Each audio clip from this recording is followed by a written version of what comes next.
नमस्कार, डेली 24 भारत देख रहे हैं आप। मैं हूं आपके साथ साहिल धुलिया। बुलेटिन की शुरुआत करेंगे। दिल्ली उच्च न्यायालय ने उन्नाव कांड में भाजपा के पूर्व विधायक कुलदीप सिंह सेंगर की सजा निलंबित करने की याचिका खारिज कर दी है। ये मामला उस पीड़िता के पिता की कस्टडी में मौत से जुड़ा हुआ है, जिन्हें सेंगर के कहने पर गिरफ्तार किया गया था। घटना 9 अप्रैल 2018 की है, जब पुलिस की कथित बर्बरता के कारण हिरासत में ही उनकी मृत्यु हो गई थी। कोर्ट ने कहा कि सेंगर ने कुल 10 साल की सजा में लगभग 7.5 साल जेल में बिताए हैं। इसके अलावा उनकी अपील पर निर्णय लेने में हुई देरी का एक हिस्सा सेंगर की ही वजह से हुआ, क्योंकि उन्होंने कई याचिकाएं और आवेदन दायर किए थे। इसी कारण जस्टिस रविंदर डुडेजा ने सेंगर की बेल और सजा निलंबन की मांग को खारिज कर दिया। इससे पहले मार्च 2020 में दिल्ली की अदालत ने सेंगर और अन्य आरोपियों को पीड़िता के पिता की मौत के लिए दोषी ठहराया और उन्हें 10 साल की जेल की सजा सुनाई थी। ये मामला भारतीय न्याय व्यवस्था और राजनीतिक प्रभाव के सवालों को लेकर लंबे समय तक चर्चाओं में रहा। उधर अमेठी में एक दिवसीय दौरे के दौरान सांसद अमरपाल मौर्य गांव में आयोजित किसान चौपाल में शामिल हुए और विकसित भारत योजना जी राम जी के तहत ग्रामीणों और मजदूरों को मिलने वाले लाभों पर विस्तार से चर्चा की। उन्होंने बताया कि इस योजना से प्रत्येक पात्र व्यक्ति को रोजगार और आर्थिक स्थिरता मिल रही है, जिससे ग्रामीण जीवन में सुधार और आत्मनिर्भरता बढ़ रही है। अमरपाल मौर्य ने इस अवसर पर विपक्षी दलों की नीतियों की आलोचना की और कहा कि पिछले 70 वर्षों में कांग्रेस सरकार ने गरीब और मजदूरों का शोषण किया, जबकि वर्तमान भाजपा सरकार गरीब, किसान और मजदूरों तक योजनाओं को पूरा लाभ पहुंचा रही है। उन्होंने कहा कि प्रधानमंत्री नरेंद्र मोदी और मुख्यमंत्री योगी आदित्यनाथ की पहल से जनजीवन से जुड़े क्षेत्रों जैसे आवास, गैस, पानी और बिजली तक सुविधाएं पहुँचाई जा रही हैं, जिससे आम जनता की जीवन शैली में वास्तविक बदलाव आया है। अमरपाल मौर्य ने जोर देकर कहा कि भाजपा सरकार ने सिर्फ योजनाओं की घोषणाएं नहीं की, बल्कि उनका अमली रूप सुनिश्चित करके ग्रामीणों और मजदूरों के जीवन में स्थायी सुधार किया है। उन्होंने कहा कि विपक्ष की आलोचना इसलिए है क्योंकि अब जनता को सीधे लाभ मिल रहा है और उनकी उम्मीदें पूरी हो रही हैं। और जिसके तहत गांव के पूरे समाज में काम करने वाले छोटे किसान हैं या मजदूर हैं, जो रोजगार की गारंटी का विषय है, उसी के तहत आज ये ग्राम चौपाल थी। उस ग्राम चौपाल के माध्यम से हमने सीधा गांव के लोगों से संवाद किया है और उसके अंतर्गत जो प्रावधान है सरकार ने हमारे किए हैं काम करने की दृष्टि से मजदूरों के लिए, विकसित भारत जी राम जी जो कानून के अंतर्गत क्या क्या हम सबको जो है लाभ है उसकी हमने चर्चा की। कांग्रेस के लोग कहते हैं जो जी राम जी योजना है ये मनरेगा को पूरी तरीके से समाप्त करने के लिए चाल चली जा रही है। जो बजट की बात की जाए या जो मजदूरों को अधिकार था उसका हनन किया जा रहा है इसमें। कांग्रेस को उनको सबसे बड़ी समस्या है उनके 1000 परिवारों के घर के नाम से योजनाएं चलती हैं, हजारों से ज्यादा, और एक राम जी के नाम पे अगर योजना चल गई है तो सबसे बड़ा जो है उनको आफत हो गया है। उनको राम से क्या प्रॉब्लम है? और भारतीय जनता पार्टी की सरकार ने 70 सालों तक जो कांग्रेस ने जो है लूटा, उन्हीं के प्रधानमंत्री कहा करते थे कि 100 रुपया भेजते हैं तो 15 पैसे पहुंचता है। आज नरेंद्र मोदी सरकार की गारंटी है कि 100% और जिसके तहत गांव के। उधर अमेठी जिले में मतदाता सूची के विशेष संक्षिप्त पुनर्निरीक्षण कार्यक्रम के तहत प्रशासनिक स्तर पर सक्रियता देखने को मिली। जिलाधिकारी संजय चौहान ने अपर जिलाधिकारी के साथ विभिन्न मतदान केंद्रों का निरीक्षण किया और व्यवस्थाओं का जायजा भी लिया। निरीक्षण के दौरान बूथ लेवल अधिकारियों ने मतदान केंद्रों पर मौजूद नागरिकों को आलेख्य मतदाता सूची पढ़कर सुनाई, ताकि किसी भी प्रकार की त्रुटि को समय रहते सुधारा जा सके। जिलाधिकारी ने तिलोई विधानसभा क्षेत्र के कासिमपुर स्थित बूथ संख्या 318 और 319 का विशेष रूप से निरीक्षण किया। इस दौरान उन्होंने फॉर्म 6 भरने पहुंची छात्राओं से बातचीत की और उन्हें SIR प्रक्रिया की विस्तृत जानकारी भी दी। साथ ही फॉर्म 6, 7 और 8 से संबंधित कार्यों को लेकर अधिकारियों से चर्चा की गई और मौके पर मौजूद लोगों को नाम जोड़ने, संशोधन कराने और नाम हटाने की प्रक्रिया के बारे में समझाया गया। प्रशासन ने जिले की चारों विधानसभा क्षेत्रों में मतदाता सूची का वाचन सुनिश्चित किया और जिलाधिकारी व अपर जिलाधिकारी ने अलग अलग बूथों पर पहुंचकर निरीक्षण कर व्यवस्थाओं को परखा। वृहद SIR अभियान पूरे प्रदेश में लगातार जारी है। जनपद अमेठी की चारों विधानसभाओं में भी ये कार्य आज विशेष बूथ दिवस के तौर पर सभी बूथों पर आयोजित किया जा रहा है। सभी बूथों पर हमारे BLOs पर्याप्त संख्या में फॉर्म 6, 7, 8 के साथ उपस्थित हैं। उनको SIR अभियान के दौरान जो ASTD लिस्ट जनरेट हुई और जिनकी मैपिंग नहीं हो सकी उनकी भी लिस्ट के साथ में उपस्थित रहने के लिए निर्देशित किया गया है। उद्देश्य ये है कि जहां एसआईआर अभियान के द्वारा वोटर लिस्ट को पूरी तरीके से ट्रांसपेरेंट और पारदर्शी बनाने का कार्य किया गया, वहीं जो लोग किसी कारण से मतदाता सूची में शामिल होने से रह गए हैं या एएसडीडी लिस्ट में किसी वजह से उनका नाम आ गया है और वे मौजूद हैं, अथवा ऐसे नए वोटर्स जो क्वालिफाइंग डेट को 1 जनवरी 2026 को 18 वर्ष की आयु पूर्ण कर रहे होंगे, उन सभी को मतदाता सूची में शामिल किया जाना है। इस कार्य की गुणवत्ता को परखने के लिए जिला स्तर से भी अधिकारी फील्ड में वेरिफिकेशन कर रहे हैं और इसी क्रम में आज मेरे द्वारा यहाँ इस बूथ का सत्यापन किया गया। उधर अमेठी जिले में शहरी प्रधानमंत्री आवास योजना 2.0 के अंतर्गत बड़ी पहल करते हुए 1179 पात्र लाभार्थियों को पहली किश्त की राशि जारी की गई। डीबीटी प्रणाली के माध्यम से प्रत्येक लाभार्थी के खाते में 1-1 लाख रुपए की प्रथम किश्त सीधे ट्रांसफर की गई, जिससे जरूरतमंद परिवारों को अपने आवास निर्माण की शुरुआत करने में मदद मिलेगी। इस अवसर पर आयोजित कार्यक्रम में जिला पंचायत अध्यक्ष राजेश मसाला और जिलाधिकारी संजय चौहान ने लाभार्थियों को आवास स्वीकृति के प्रमाण पत्र वितरित किए। कार्यक्रम के दौरान जिला पंचायत अध्यक्ष ने कहा कि प्रधानमंत्री आवास योजना गरीब और जरूरतमंद परिवारों के लिए सुरक्षित और स्थायी घर का सपना साकार करने की दिशा में एक मजबूत आधार प्रदान कर रही है। उन्होंने बताया कि इस योजना से लोगों को सम्मानजनक जीवन जीने का अवसर मिल रहा है और सरकार लगातार अंतिम व्यक्ति और अंतिम पंक्ति में खड़े व्यक्ति तक लाभ पहुंचाने का कार्य कर रही है। उधर बदायूं जिले के जरीफ नगर थाना क्षेत्र के मोहम्मदपुर कुड़ई गांव में उस समय हड़कंप मच गया जब गांव के बाहर जंगल में एक किशोर का शव पेड़ से फांसी के फंदे पर लटका हुआ मिला। किशोर घर से ये कहकर निकला था कि वो खेत में काम करने जा रहा है, लेकिन देर तक वापस नहीं लौटा।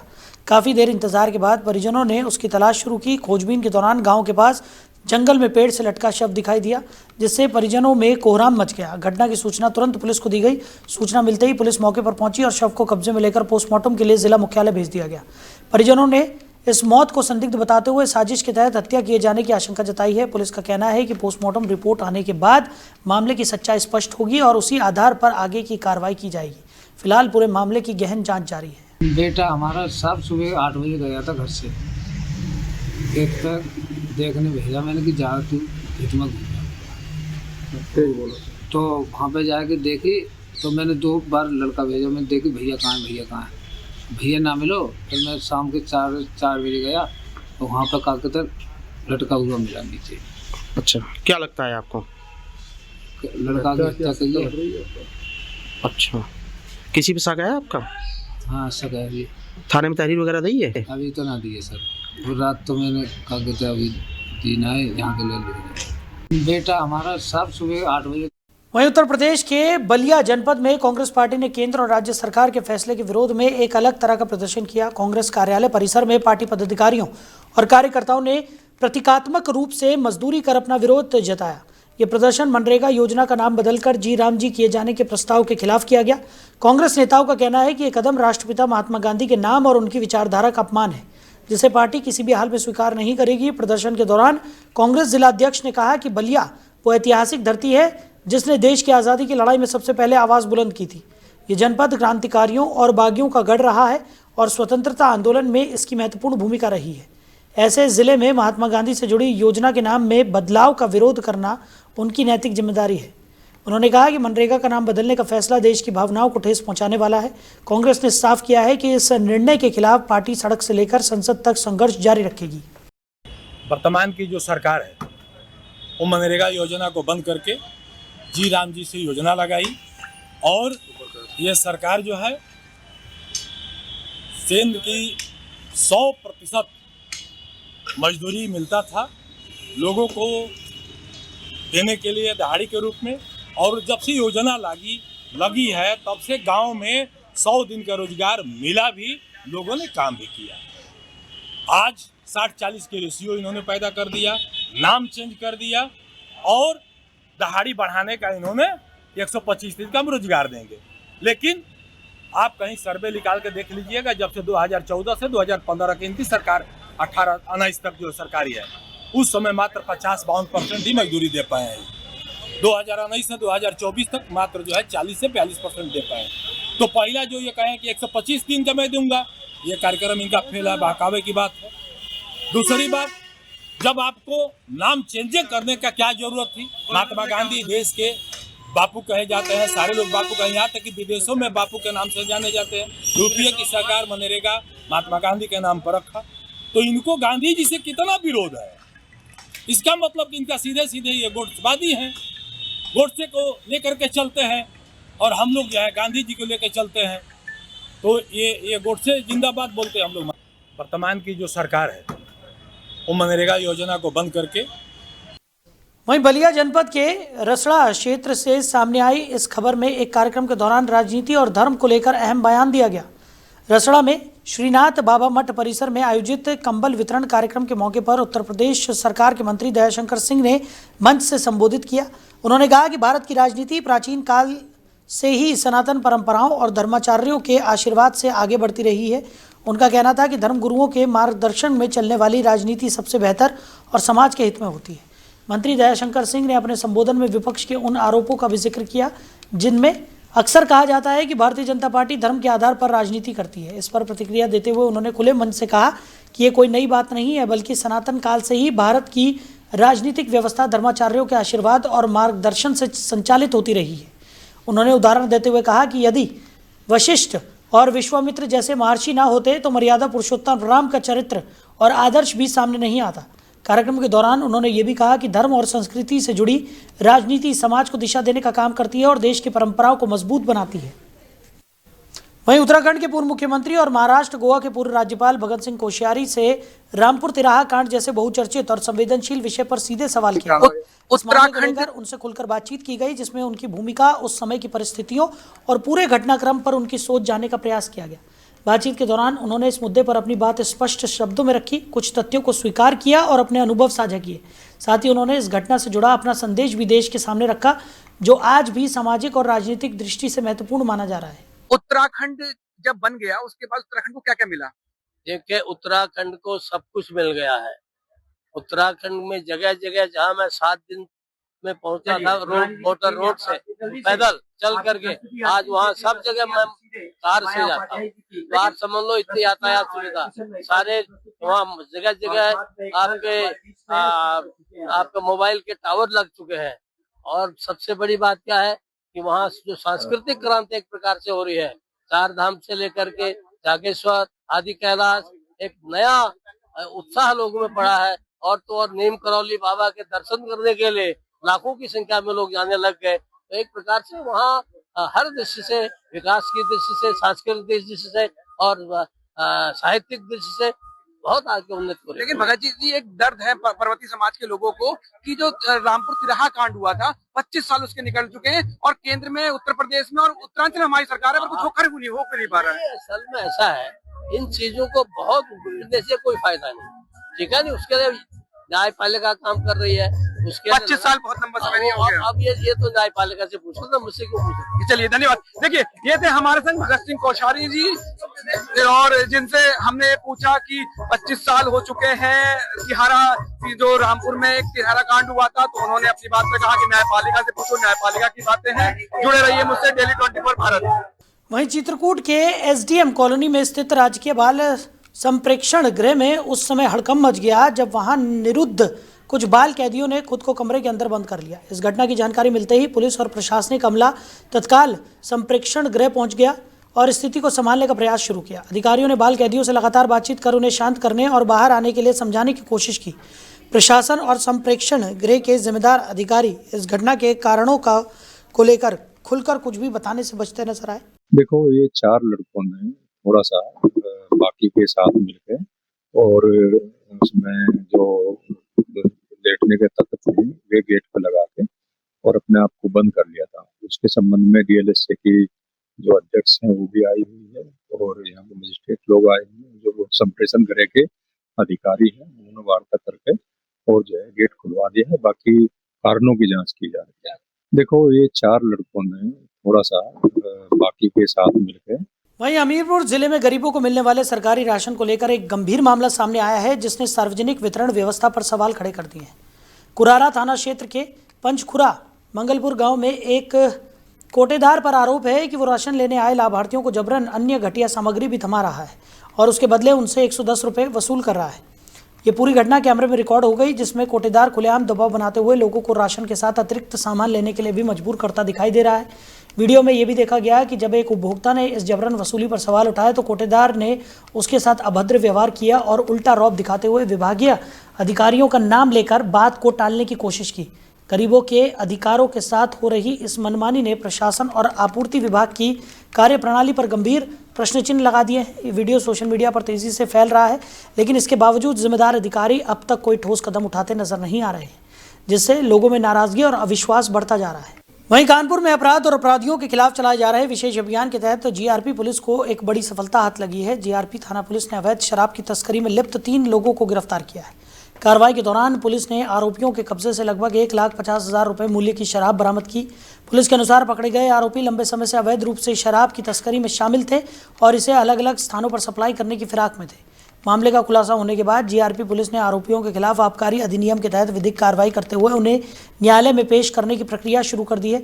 पुलिस का कहना है कि अवैध शराब के कारोबार पर रोक लगाने के लिए ऐसे अभियान आगे भी लगातार जारी रहेंगे। उधर कुशीनगर जिले में एक 25 वर्षीय नवविवाहिता का शव उसके घर के अंदर फंदे से लटका हुआ मिलने से इलाके में हड़कंप मच गया। घटना की जानकारी मिलते ही आसपास के लोगों की भारी भीड़ मौके पर जमा हो गई। बताया जा रहा है कि मृतका की शादी मात्र 2 महीने पहले ही हुई थी, जिससे ये मामला और भी संवेदनशील हो गया है। घटना के बाद मायके पक्ष के लोगों ने ससुराल वालों पर दहेज के लिए प्रताड़ित करने और हत्या करने का गंभीर आरोप लगाया है। उनका कहना है कि विवाह के बाद से ही युवती को लगातार परेशान किया जा रहा था। बेटी की मौत की खबर मिलते ही परिजनों का रो रो कर बुरा हाल हो गया और घर में कोहराम मच गया। सूचना मिलते ही पुलिस अधिकारी मौके पर पहुंचे और स्थिति को संभाला। पुलिस ने ससुराल पक्ष के कई लोगों को हिरासत में लेकर पूछताछ शुरू कर दी और मौके पर क्षेत्राधिकारी सहित कई थानों की पुलिस फोर्स भी तैनात रही। ये मामला विशुनपुरा थाना क्षेत्र के दुदही नगर पंचायत के वार्ड नंबर 9 का बताया जा रहा है। पुलिस पूरे मामले की गंभीरता से जांच कर रही है और सभी पहलुओं पर पड़ताल की जा रही है।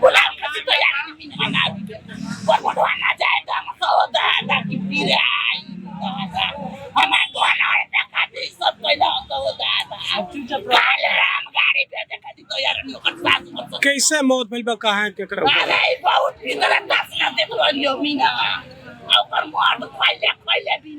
वहीं लखनऊ के पारा थाना क्षेत्र में पुलिस को बड़ी सफलता हाथ लगी है, जहां चोरी की एक वारदात को अंजाम देने से पहले ही 2 शातिर चोरों को रंगे हाथ पकड़ लिया गया। जानकारी के अनुसार आरोपी एक शिव मंदिर में घुसकर चोरी करने की कोशिश कर रहे थे और शिवलिंग पर स्थापित शेषनाग को चुराने का प्रयास कर रहे थे। इसी दौरान मंदिर के आसपास मौजूद लोगों ने उनकी संदिग्ध गतिविधियों को देख लिया और तुरंत पुलिस को सूचना दे दी। सूचना मिलते ही हंसखेड़ा चौकी पुलिस बिना देरी किए मौके पर पहुंची। चौकी इंचार्ज की तत्परता और सूझबूझ से दोनों चोरों को मंदिर परिसर से ही पकड़ लिया गया। घटना की खबर फैलते ही इलाके में हड़कंप मच गया और श्रद्धालुओं में काफ़ी नाराजगी देखी गई। पुलिस ने पकड़े गए आरोपियों को हिरासत में लेकर पूछताछ शुरू कर दी है और आशंका जताई जा रही है कि वो इससे पहले भी अन्य चोरी की घटनाओं में शामिल हो रहे हैं और पुलिस की त्वरित कार्रवाई से क्षेत्रवासियों ने राहत की सांस ली है और सुरक्षा व्यवस्था को लेकर भरोसा जताया।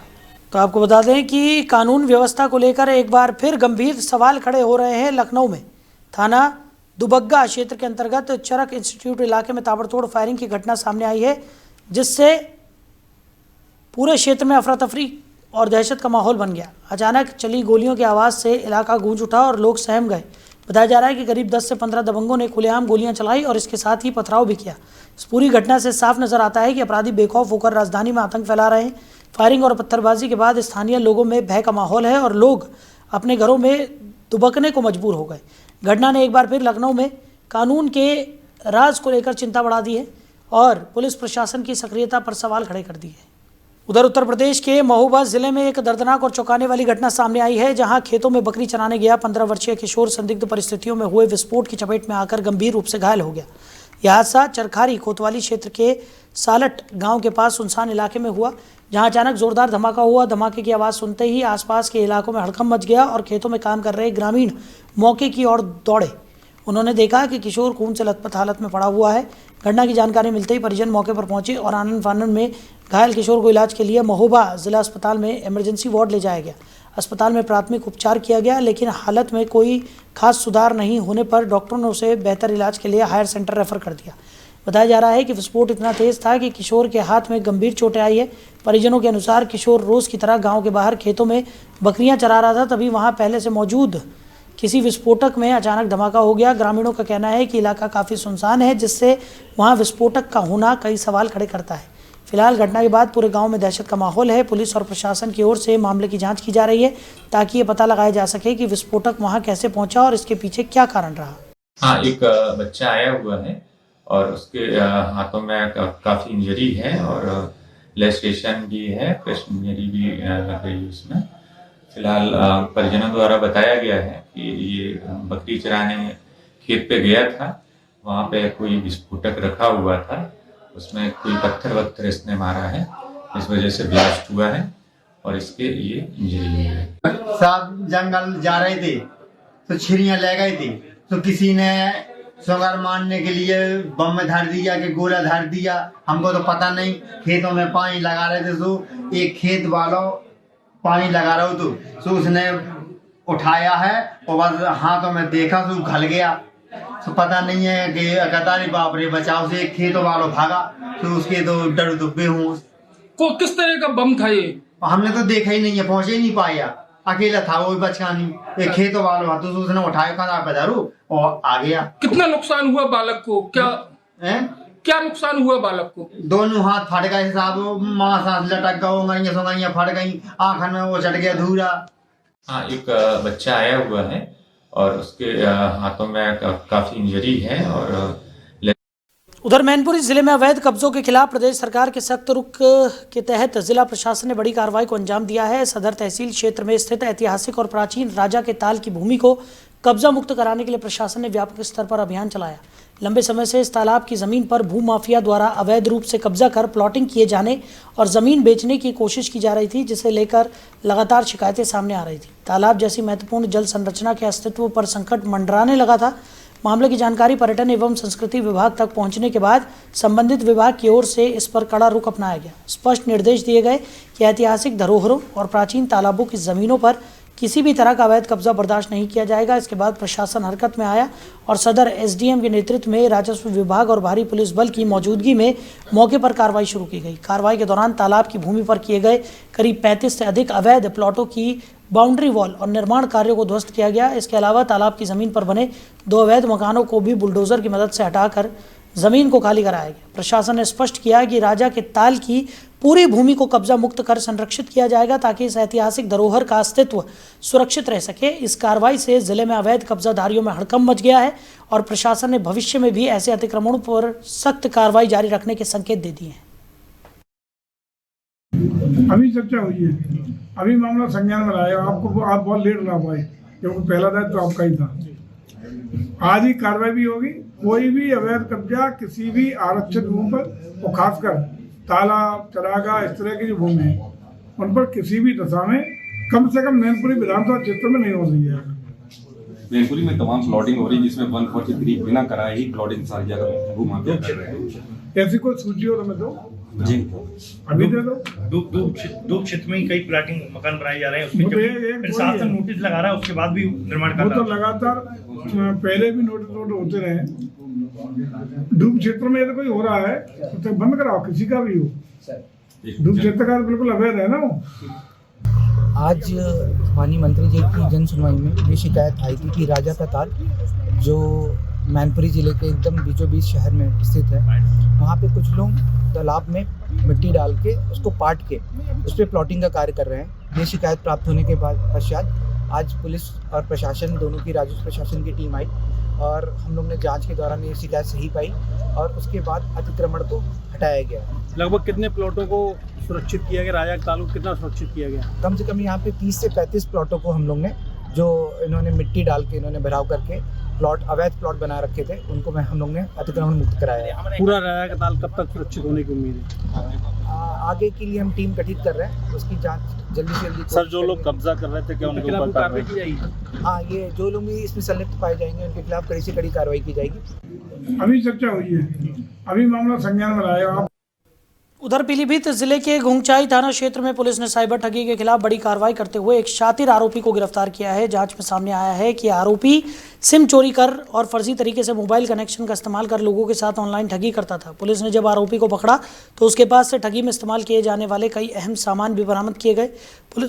पुलिस ने आरोपी के कब्जे से 3 मोबाइल फ़ोन और 1 टैबलेट जब्त किया है, जिनका उपयोग साइबर ठगी में किया जा रहा था। इसके अलावा उसके पास से 4 ATM कार्ड, एक ग्रीन रेमिट कार्ड, 3 आधार कार्ड, 1 पासबुक और 2 चेकबुक भी बरामद की गई है। तलाशी के दौरान 10,500 नगद राशि भी मिली है, जिसे ठगी से जुड़ा माना जा रहा है। पुलिस का कहना है कि आरोपी किसी बड़े साइबर ठगी गिरोह से जुड़ा हो सकता है। फिलहाल उससे गहन पूछताछ की जा रही है ताकि ये पता लगाया जा सके कि वो कब से इन गतिविधियों में शामिल था और उसके साथ और कौन कौन लोग जुड़े हुए हैं। तो पुलिस मामले की जांच में जुटी है और गिरोह के अन्य सदस्यों की तलाश लगातार की जा रही है। तो फिलहाल इस बुलेटिन में मेरे साथ इतना ही। आप बने रहिए। नमस्कार।